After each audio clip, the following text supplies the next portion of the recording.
AP deputy CM Pawan Kalyan Parvathipuram Manyam జిల్లాలో గుచ్చిమి కుంకి ఏనుగుల శిబిరాన్ని వర్చువల్గా ప్రారంభించారు. అటవీ పర్యావరణ శాఖ మంత్రి అయిన పవన్ రాష్ట్రంలో పెరుగుతున్న మానవ ఏనుగుల సంరక్షణను తగ్గించడానికి ఈ శిబిరం ఏర్పాటు చేశారు.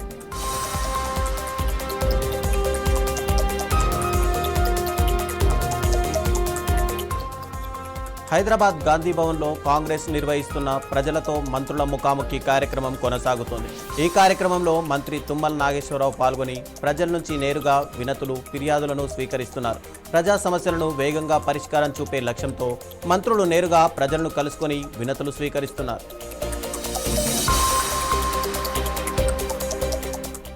Hyderabad Jubilee Hills police station inspector Srinivas రెడ్డిని సస్పెండ్ చేస్తూ నగర పోలీస్ కమిషనర్ వీసీ సజ్జనార్ ఉత్తర్వులు జారీ చేశారు. ఫిర్యాదు కోసం పోలీస్ స్టేషన్కు వచ్చిన ఓ మహిళపై లైంగిక వేధింపులు, బెదిరింపులు, డబ్బుల వసూలకు సంబంధించిన ఆరోపణలు అంతర్గత విచారణలో ప్రాథమికంగా నిర్ధారణ కావడంతో ఈ చర్య తీసుకున్నారు.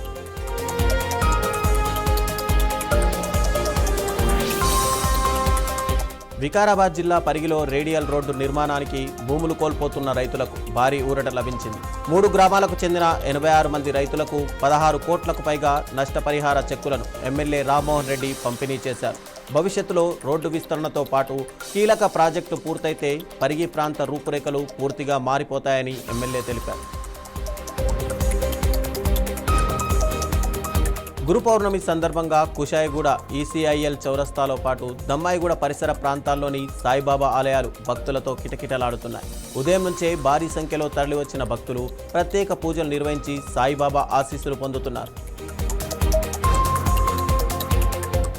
ప్రకాశం జిల్లాలో వర్జీనియా పొగాకు రైతుల ఆందోళన ఉద్రిక్తంగా మారుతోంది. పొగాకుకు గిట్టుబాటు ధర కల్పించాలని డిమాండ్ చేస్తూ సంయుక్త కిసాన్ మోర్చా ఆధ్వర్యంలో రైతులు జాతీయ రహదారి దిగ్బంధనకు సిద్ధమయ్యారు. త్రోవగుంట సమీపంలోని ముదిగొండ బ్రిడ్జి, టంగుటూరు టోల్గేట్ వద్దకు ద్విచక్ర వాహనాలపై ర్యాలీగా చేరుకుంటున్న రైతులను దృష్టిలో ఉంచుకొని పోలీసులు భారీగా బందోబస్తు ఏర్పాటు చేశారు. సూర్యాపేట జిల్లా హుజూర్ నగర్ నియోజకవర్గంలోని మేళ్ల చెరువు మండలంలో తాగునీటి వృధాపై గ్రామస్తులు తీవ్ర ఆగ్రహం వ్యక్తం చేస్తున్నారు. మేళ్ల చెరువులో తాగునీటి ట్యాంక్ నిండిపోయి నీరు వృధాగా పోతున్నా గ్రామ పంచాయతీ అధికారులు, సిబ్బంది పట్టించుకోవడం లేదని ఆరోపిస్తున్నారు. విజయవాడ ఇంద్రకీలాద్రిపై శ్రీ దుర్గా మల్లేశ్వర స్వామి దేవస్థానంలో నిర్వహించిన శాకంబరి ఉత్సవాలు వైభవంగా ముగిశాయి. గురు పౌర్ణమి సందర్భంగా ఆకుకూరలు, కూరగాయలతో ప్రత్యేకంగా అలంకరించిన అమ్మవారు భక్తులకు దివ్య దర్శనమిచ్చారు.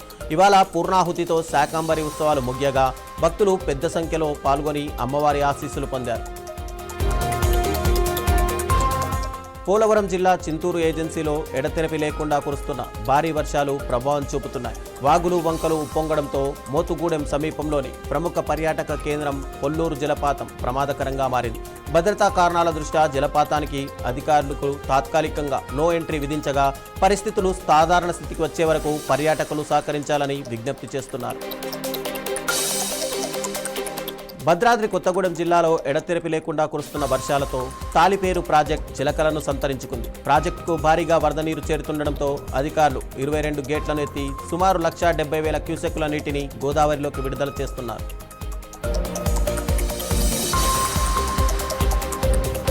ములుగు జిల్లాలోని తెలంగాణ నయాగారా జలపాతం, బోగతా జలపాతం వర్షాలతో ఉద్రిక్తంగా ప్రవహిస్తోంది. జలపాతం పరిసరాల్లో నీటి ప్రవాహం ప్రమాదకరంగా మారడంతో పర్యాటకుల భద్రత దృష్ట్యా స్విమ్మింగ్ పూల్లోకి ప్రవేశాన్ని అటవీ శాఖ అధికారులు తాత్కాలికంగా నిలిపివేశారు. ములుగు జిల్లాలో ఎడతెరిపి లేకుండా కురుస్తున్న వర్షాలు ఇసుకవాగు డైవర్షన్ రోడ్డును ముప్పుగా మార్పాయి. వాజేడు మండలంలోని ఇసుకవాగు డైవర్షన్ మార్గంపైకి వరద నీరు వేగంగా చేరుతుండటంతో పరిస్థితి ఆందోళనకరంగా మారింది. వరద ఉధృతి మరింత పెరిగితే డైవర్షన్ రోడ్డుకు గండిపడే ప్రమాదం ఉందని అధికారులు హెచ్చరిస్తున్నారు.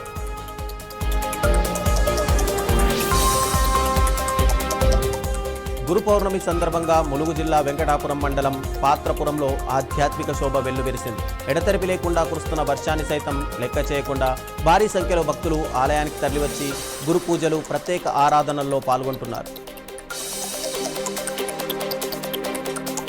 ములుగు జిల్లాలోని వెంకటాపురం మండలంలో పాలెం ప్రాజెక్టు జలకలను సంతరించుకుంది. ఎగువ ప్రాంతాల్లో కురుస్తున్న భారీ వర్షాలతో ప్రాజెక్టుకు వరద నీరు భారీగా చేరుతుండటంతో అధికారులు 4 గేట్లను ఎత్తి నీటిని దిగువకు విడుదల చేస్తున్నారు. దీంతో దిగువ ప్రాంతాల ప్రజలు, రైతులు, మత్స్యకారులు అప్రమత్తంగా ఉండాలని హెచ్చరికలు జారీ చేశారు. పల్నాడు జిల్లాలో దొంగల బీభత్సం కలకలం రేపింది. సత్తెనపల్లి పట్టణంలోని రఘురాం నగర్లో శివాలయం సమీపంలోని 2 ఇళ్లను లక్ష్యంగా చేసుకున్న దుండగులు తాళాలు పగలగొట్టి భారీ చోరీకి పాల్పడ్డారు. సుమారు 10 లక్షల రూపాయల విలువైన బంగారు ఆభరణాలతో పాటు 1,35,000 రూపాయల నగదును అపహరించారు.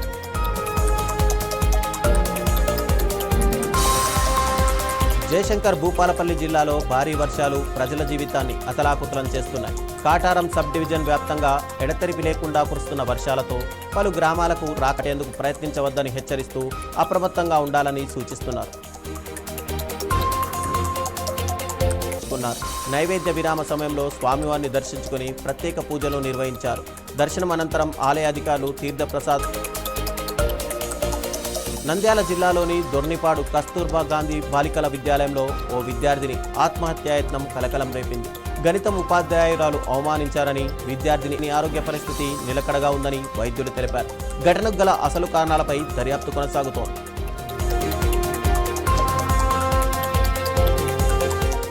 జయశంకర్ భూపాలపల్లి జిల్లాలో ఎడతెరిపి లేకుండా కురుస్తున్న భారీ వర్షాలపై తీవ్ర ప్రభావం చూపుతున్నాయి. భూపాలపల్లి సింగరేణి డివిజన్లోని కాకతీయ ఓపెన్ కాస్ట్ 2-3 గనుల్లోకి భారీగా వరద నీరు చేరడంతో ఉత్పత్తికి అంతరాయం ఏర్పడింది.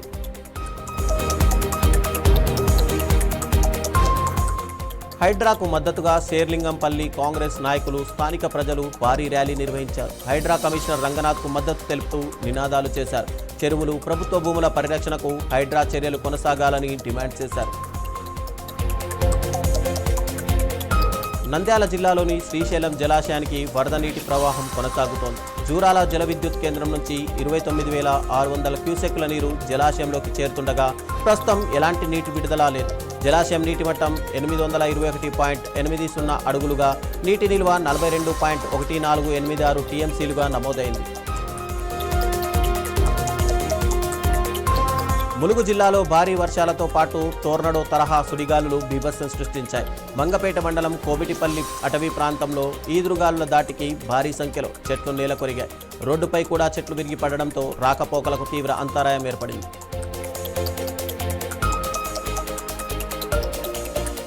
ఓరుగల్లు ఇలవేల్పు దైవం శ్రీ భద్రకాళి అమ్మవారి ఆలయంలో ఆషాఢ శాకాంబరి ఉత్సవాలు చివరి ఘట్టానికి చేరుకున్నాయి. ఆషాఢ పాడ్యమి నుంచి కొనసాగుతున్న ఉత్సవాల్లో చివరి రోజున అమ్మవారు శాకాంబరి దేవిగా భక్తులకు దర్శనమిచ్చారు.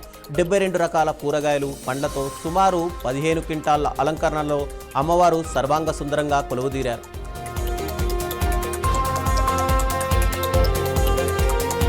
సంగారెడ్డి జిల్లాలో భారీగా గంజాయి పట్టుబడింది. కొల్లూరు పోలీస్ స్టేషన్ పరిధిలోని ఓ లేబర్ క్యాంపులో గంజాయి విక్రయిస్తున్న 2 వ్యక్తులను పోలీసులు అరెస్ట్ చేశారు.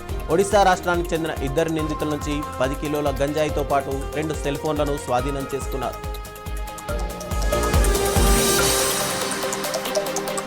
గురు పౌర్ణమి సందర్భంగా నంద్యాల జిల్లా ఆత్మకూరులోని శ్రీ షిరిడి సాయిబాబా ఆలయంలో భక్తుల రద్దీ నెలకొంది. ఉదయం నుంచే వేలాదిగా తరలివచ్చిన భక్తులు బాబాను దర్శించుకొని ప్రత్యేక పూజలు నిర్వహిస్తున్నారు. భక్తుల కోసం ఆలయ నిర్వాహకులు విస్తృత ఏర్పాట్లు చేయగా దర్శనం అనంతరం అన్నదాన కార్యక్రమాన్ని నిర్వహిస్తున్నారు. జయశంకర్ భూపాలపల్లి జిల్లాలో విషాదం చోటు చేసుకుంది. నీట్ పరీక్షలో ఆశించిన మార్కులు రాలేదన్న మనస్తాపంతో ఆత్మహత్యాయత్నం చేసిన 19 ఏళ్ల విద్యార్థిని పాగే కృష్ణవేణి చికిత్స పొందుతూ మృతి చెందింది. ఈ ఘటనతో కుటుంబ సభ్యులు గ్రామంలో విషాద ఛాయలు అలుముకున్నాయి. ఎన్టీఆర్ జిల్లాలో రాజకీయ ఉద్రిక్తత నెలకొంది. చందర్లపాడు మండలం తుర్లపాడు గ్రామంలో టీడీపీ, వైసీపీ, టీడీపీ రెబల్ వర్గాల మధ్య ఘర్షణ చోటు చేసుకుంది. టీడీపీ దిమ్మధ్వంసం ప్రయత్నాన్ని అడ్డుకునే క్రమంలో ఇరు వర్గాలు కర్రలు, రాళ్లతో పరస్పర దాడులకు దిగాయి. సమాచారం అందుకున్న పోలీసులు ఘటనా స్థలానికి చేరుకొని పరిస్థితిని అదుపులోకి తీసుకొచ్చారు. హైదరాబాద్లో కురుస్తున్న భారీ వర్షాలు విషాదానికి దారితీశాయి. మియాపూర్ వైశాలి నగర్లో వరద నీటిలో 70 ఏళ్ల బాలయ్య అనే వృద్ధుడు తెరిచి ఉన్న మ్యాన్ హోల్లో పడి గల్లంతయ్యారు. నాలా మరమ్మత్తు పనులు జరుగుతున్నప్పటికీ తగిన భద్రతా చర్యలు తీసుకోలేదని కుటుంబ సభ్యులు, జీహెచ్ఎంసీ అధికారులు కాంట్రాక్టర్పై ఆగ్రహం వ్యక్తం చేస్తున్నారు. ఘటనపై అధికారులు సహాయక చర్యలు చేపట్టి గాలింపు కొనసాగిస్తున్నారు.